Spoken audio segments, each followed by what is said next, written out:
Ser podcast. Hora 25 de los negocios, con Aimar Bretos y Javier Ruiz. Hoy, multa a Airbnb.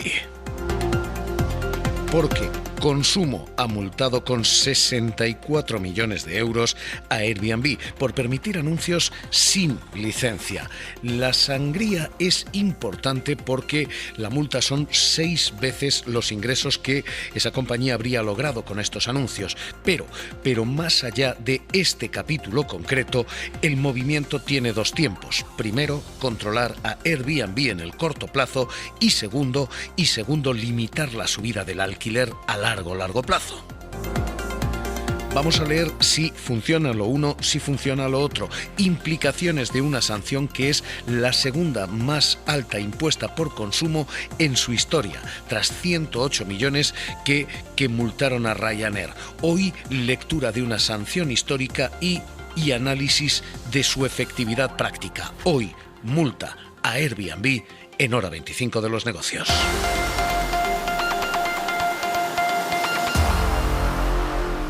Hoy el Ministerio de Consumo ha anunciado una sanción por el valor de 64.055.311 euros a la multinacional Airbnb por infracciones a la normativa de consumo. Con esta intervención, que supone la segunda mayor sanción impuesta jamás por una autoridad de consumo en España, reforzamos nuestra tarea de control y sanción frente a las prácticas abusivas en el ámbito de la vivienda. Es saben, el ministro Bustinduy. Es la multa a Airbnb. Consumo multa a Airbnb con 64 millones de sanción por permitir anuncios de viviendas turísticas sin licencia. Es 6 veces los ingresos que esta compañía lograría con esos anuncios. Con determinación, ningún actor económico puede eludir sus obligaciones. Es efectivamente la segunda mayor sanción impuesta por el Departamento de Consumo a una sola empresa. La más alta fue 108 millones sobre Ryanair. El gobierno está lanzando un mensaje a una compañía y a un sector, el sector del alquiler vacacional, a corto plazo. Pero está lanzando un mensaje de política de vivienda a largo. En este país se va a cumplir la ley. Y no hay empresa, por grande o poderosa que sea, que pueda desarrollar un modelo de negocio que esté al margen de la ley o que sea contrario a la ley. Y especialmente en el ámbito de la vivienda, es fundamental que los poderes públicos hagamos cuanto esté en nuestra mano para garantizar el derecho constitucional a la vivienda y, desde luego, para poner coto a las prácticas de especulación que están secuestrando el derecho constitucional a la vivienda y asfixiando la vida cotidiana de millones de familias. Todo esto es un camino que arranca hace aproximadamente 2 años, cuando a Airbnb se le da la orden de retirar 65.000 anuncios al considerarlos ilícitos. Son anuncios que no incluyen el número de licencia o de registro o que tienen números de licencia y de registro que no son los correctos ni los expedidos por las autoridades. Desde entonces hasta hoy ha habido un tira y afloja con una compañía que finalmente retiraba en torno a 5.000, pero que tras muchas resistencias ha acabado en sanción. Sanción, ¿con qué detalles, con qué letra pequeña y sobre todo con qué fondo en materia de vivienda? Porque esto no es lo único.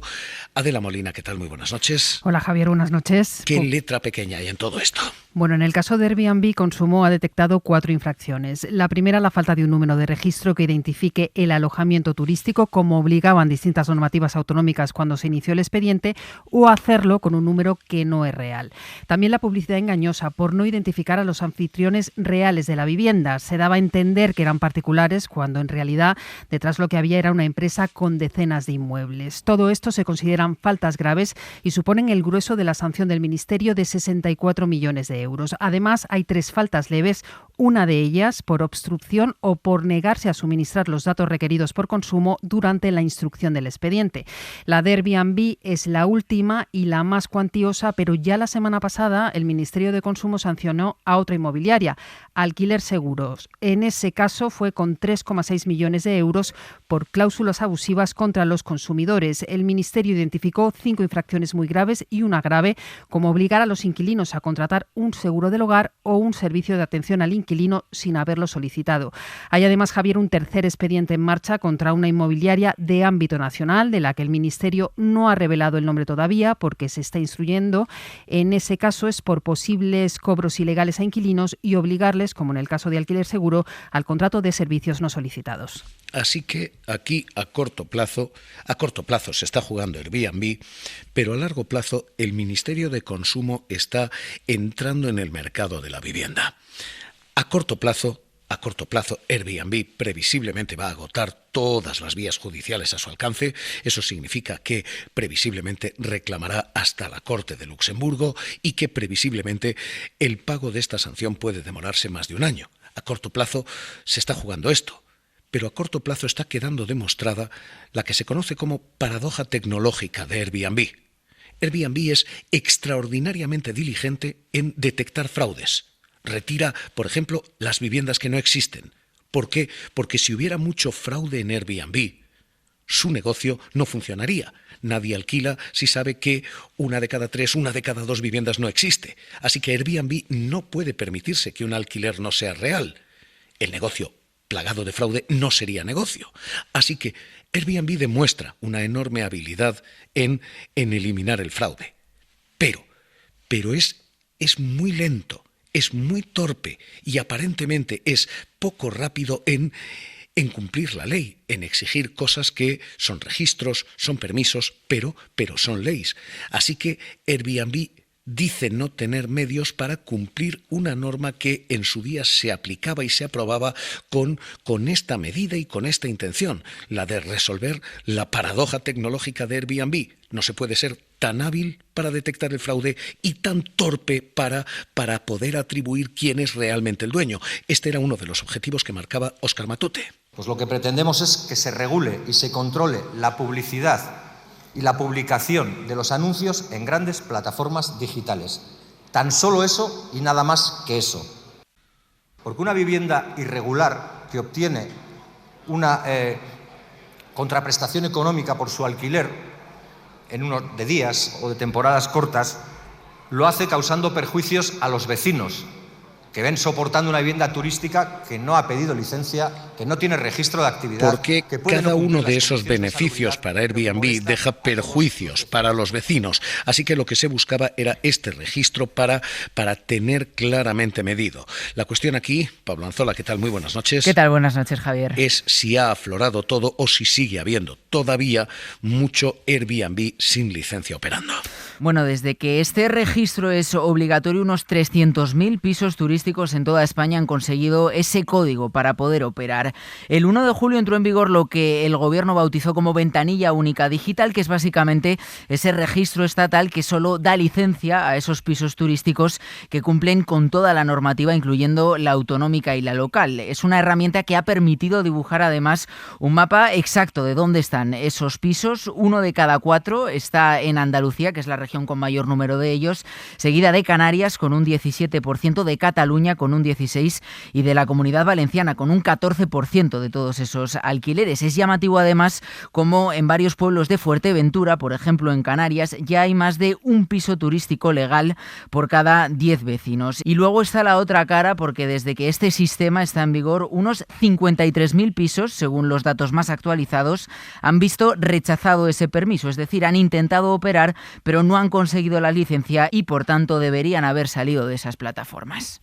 Así que lo que tenemos ahora mismo a corto plazo es esto, una batalla porque 1 de cada 6 Airbnbs ahí fuera, 1 de cada 6 deberían estar fuera del mercado del alquiler. Eso obviamente a corto plazo baja la presión.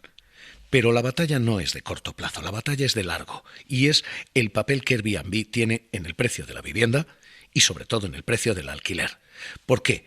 Porque en España hay, técnicamente, según el INE, 381.000 pisos de Airbnb, llámenle Booking, llámenle Expedia, pero 381.000 pisos turísticos. Esta es la cifra a mayo de 2025. Y sobre todo, porque no solamente hay muchos 381.000, cada vez hay más. Han subido un 9% frente al año pasado. Salvo Baleares, Lleida, ojo, y Madrid, donde han bajado un 4,6%, salvo en Baleares, Lleida y Madrid, en todos los demás sitios están subiendo. Y en Madrid están bajando precisamente por presión desde el Ejecutivo Central. El alcalde ha confesado que el 92% de los apartamentos turísticos en la ciudad de Madrid son ilegales. Si conseguimos abordar esa ilegalidad, si intervenimos, si negamos que sigan existiendo ese tipo de alojamientos, no tendremos solo las 12.000 viviendas de la Operación Campamento, tendremos 24.000 viviendas para dar respuesta a los madrileños. Esa era la lectura que hacía el Ministerio de Vivienda, la ministra Isabel Rodríguez. ¿Dónde están? Pablo Anzola dibujaba un mapa general, el INE dice: un reparto geográfico muestra que hay costas e islas al rojo vivo. Málaga es la capital del Airbnb en España. De nuevo, llámenlo Expedia, llámenlo Booking, pero hay 48.000 pisos turísticos allí. La mitad de los que tiene Andalucía, la mitad están en Málaga. Y lo más preocupante, de nuevo, no es solo el cuánto, sino el cuánto están creciendo. El número de alojamientos turísticos ha crecido un 18% en Málaga en el último año, un 17,97% para ser exactos. Así que Málaga es el ejemplo de lo más temido en Airbnb en 3 cómodos fascículos, porque Airbnb canibaliza toda la fauna local en 3 cómodos pasos. Primero, esto comienza siendo un problema para algunos vecinos. Hay viviendas de uso turístico, ¿vale?, que están alquiladas durante el año. Lo que pasa que luego en la temporada de verano, pues esas personas dejan de estar allí y las alquilan por días en verano. Entonces, 2. Termina expulsando literalmente a todos los vecinos. Esto contaba Mercedes. En mi edificio ya hemos votado, hemos decidido que no por más de los 3/5, que es la mínima necesaria para poder aceptar esto. Si alguien quisiera abrir un piso turístico aquí... Y 3, termina canibalizando hoteles, negocio turístico, termina abaratando todo eso. Óscar Perelis, el vicepresidente ejecutivo de Exceltur. Pero lo que vemos es un crecimiento realmente preocupante del número de viviendas turísticas. Esto es información del INE también. Desde 2022 a 2025 las viviendas turísticas han crecido un 20%. Esto significa 206.000 viviendas turísticas más. Hoy hay en los 728 destinos del litoral más plazas en vivienda turística que en hoteles, 1.200.000. Así que la sanción de hoy juega precisamente a un torniquete en el precio del alquiler a largo plazo. Si Airbnb deja de estar tanto, los precios dejan de subir tanto y se deja de marcar una referencia a todas las residencias, especialmente en 3 territorios donde Airbnb tiene casi poder de mercado, porque pese a que no tiene una cuota mayoritaria, sí es cierto que son muchas las viviendas de Airbnb sobre el total censado. Esos 3 puntos son, además de Andalucía y de Málaga en concreto, esos 3 puntos son la Comunidad Valenciana, donde hay 59.000 viviendas de Airbnb, la mayoría en Alicante. La segunda, Cataluña, donde hay otras 52.000 viviendas. En Cataluña se ha dicho mucho, quizás no hecho tanto. El hecho de no renovar licencias de apartamentos turísticos a partir de noviembre del 2028 y, por lo tanto, en la ciudad de Barcelona, a partir del año 29, no existirán los pisos turísticos tal y como los hemos conocido hoy. Ese es el alcalde Colboni y el tercer punto es Madrid, donde casi hay 20.000 viviendas de Airbnb. Pero preocupan especialmente en zonas donde, ya digo, o crecen mucho o son un porcentaje significativo. Y están creciendo mucho en la España interior. En Badajoz el número de Airbnbs ha subido un 19,5%. En Burgos un 19,2%, otro 19,2% en Jaén. Ávila, Segovia, registran subidas de casi el 18% y están aflorando fruto primero de estos registros y segundo de una especie de efecto cinturón por el que ya da igual donde uno esté, los puntos calientes cada vez son más amplios. Los radios de acción de Airbnb, los radios de impacto son cada vez, decía Mabrián, cada vez más largos. Nuestra experiencia nos dice que en el momento en que las administraciones empiezan a monitorizar de una manera muy granular este tipo de información y pueden activar esta información para comunicar a los propietarios o a los gestores o a los tenedores que se está incumpliendo, aflora muchísima oferta que es realmente legal y que estaba anunciada sin una licencia.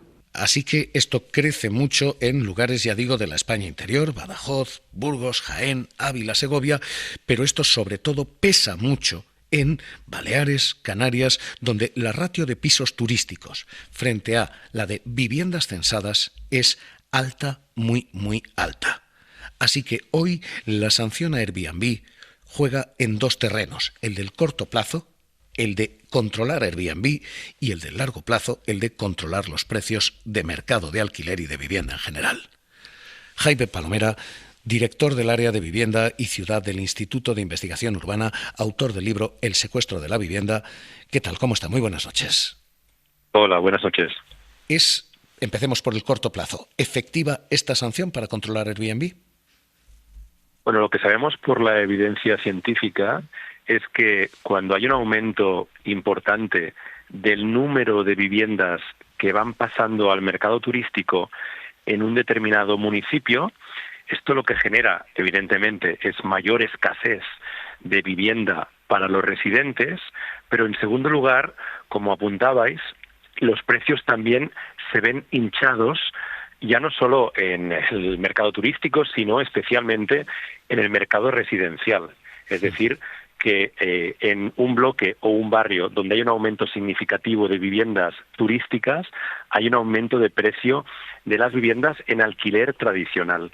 Por lo tanto, es importante que haya una reducción, porque si hay una reducción del número de viviendas turísticas, debería producirse el efecto inverso, es decir, de enfriamiento de los precios, aunque por supuesto este no es el único factor que incide en el aumento de precios de la vivienda en España, pero sí que hay estudios, ya tenemos algunos estudios que hacen simulaciones, y lo que plantean es que con una reducción significativa de la oferta de viviendas turísticas debería producirse un enfriamiento del precio de la vivienda en general. Ahora bien, también tengamos en cuenta que estamos hablando de una parte del mercado turístico, es decir, la sanción toca una parte, que es una parte importante, pero no es todo el mercado de viviendas turísticas. ¿Qué más se ha de hacer si esto busca contener precios de alquiler? Si esto solo toca una parte, ¿qué otras partes, qué otras acciones han de tocarse? O sea, el problema principal es que en muchos municipios es perfectamente legal convertir una vivienda que fue construida y diseñada para ser para los vecinos, para los locales, los residentes, convertirla en un piso turístico. Esto es perfectamente legal. Entonces aquí hay un problema de que, claro, la competencia es de las comunidades autónomas. Las comunidades autónomas en los últimos años han dado licencias. En algunos casos son licencias a perpetuidad. Y por lo tanto, lo que ha hecho Cataluña justamente es aprobar una ley que dice que incluso las licencias a perpetuidad no van a servir a partir de 2028. Ha logrado encontrar la vía legal para que esto deje de ser una realidad. Pero hay otra vía, hay una vía de la que se habla muy poco, que es la fiscal. Ahora mismo tengamos en cuenta que las viviendas de uso turístico en España prácticamente no pagan IVA. Tienen un IVA subreducido. Es decir, que es una actividad económica que está bonificada fiscalmente comparada con otras actividades económicas productivas. Y por lo tanto ahí tenemos evidentemente un problema, porque digamos que la Administración, el Estado, mediante esa bonificación fiscal, está incentivando, está animando a la ciudadanía a que convierta los pisos en viviendas turísticas porque, como digo, tributan menos. Por lo tanto, esa es una vía clarísima también que consistiría en, por lo menos, que el IVA de las viviendas turísticas sea el mismo que cualquier actividad económica, del 21%, pero incluso la Administración se podría plantear una fiscalidad específica para esta actividad económica que la penalizara. Y al mismo tiempo, la misma Administración puede bonificar fiscalmente a los propietarios de viviendas que las pongan en alquiler residencial, alquiler, digamos, de toda la vida, normal y corriente, para hacer que esas viviendas vayan del mercado turístico al mercado residencial, al mercado de alquileres de 5 años. Pues director del área de vivienda y ciudad del Instituto de Investigación Urbana, autor del libro El secuestro de la vivienda, Jaime Palomera, un placer como siempre escucharle aquí en Hora 25 de los Negocios. Un abrazo. Un placer, muchas gracias. Hoy esta es la sanción, hoy es histórica, 64 millones de euros y hoy el protagonista en dos tiempos. Vivo aquí desde hace más de 50 años. Es una ciudad que conozco y adoro y la culpa es suya por ser como es, acogedora, amable y generosa. Hora 25 de los Negocios. Cadena SER. En los mercados, hoy el IBEX marca otro récord tras récord. Llevamos un año de subidas espectaculares. Hoy más de 17.000 puntos. Edu Hernández, ¿qué tal? Muy buenas noches. ¿Qué tal, Javier? Buenas noches. Hoy todavía más. Sí, de hecho, hoy el IBEX se anota otro 1% a su favor, con un comportamiento muy destacado del sector bancario. De hecho, es Bankinter quien lidera la sesión. Se anota un 3% a su favor. En la parte baja de la tabla, en el rojo, es Inditex quien cae en el entorno del 2%. Estamos a la espera de que el jueves el Banco Central Europeo en principio mantenga tipos de interés, pero ahora mismo da la sensación de que nada para esta racha, nada para este rally de diciembre. Javier Cabrera, analista de mercados, ¿qué tal? ¿Cómo está? Muy buenas noches. Muy buenas, ¿qué tal? ¿Cuánto más tira esto? Bueno, de momento la tendencia es bastante positiva. Diría que sobre todo en Europa, en Estados Unidos es verdad que hay algo más de dudas y además los inversores que operan, digamos, en divisa euro, pues este año tampoco han tenido el mejor de todos porque el dólar ha sufrido una depreciación importante. Pero bueno, centrándonos en España, yo creo que el recorrido ya es bastante más reducido de cara al 26 porque los múltiplos a los que cotiza son bastante exigentes y sobre todo si tenemos en cuenta que la banca es posible que no tenga el crecimiento que ha tenido este año. 2026 no va a ser año de, no sé si euforia, al menos no tanta euforia.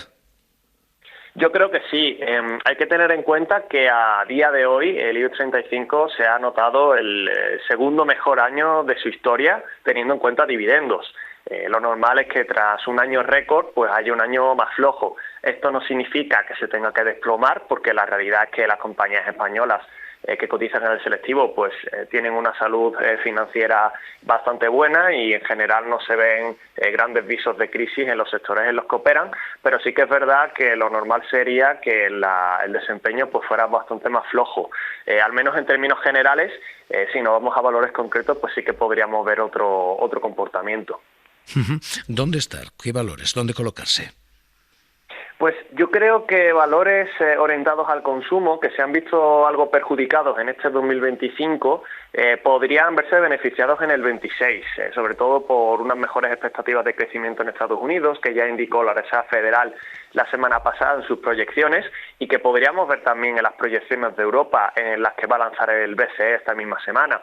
Y ahí pues nos iríamos a compañías como Puig, Inditex, que se han visto afectadas por la debilidad del consumo en sus sectores en concreto, pero que ya los últimos resultados han mostrado un repunte interesante, ¿no? La firma española pues batía expectativas y crecía ya doble dígito a tipo de cambio constante en el primer mes del último trimestre y Puig pues posiblemente se enfrente a un mejor desempeño, un mejor contexto, porque las firmas de lujo, sobre todo las de consumo o las de lujo aspiracional, han tenido un buen desempeño y los perfumes pues van detrás de ese lujo aspiracional.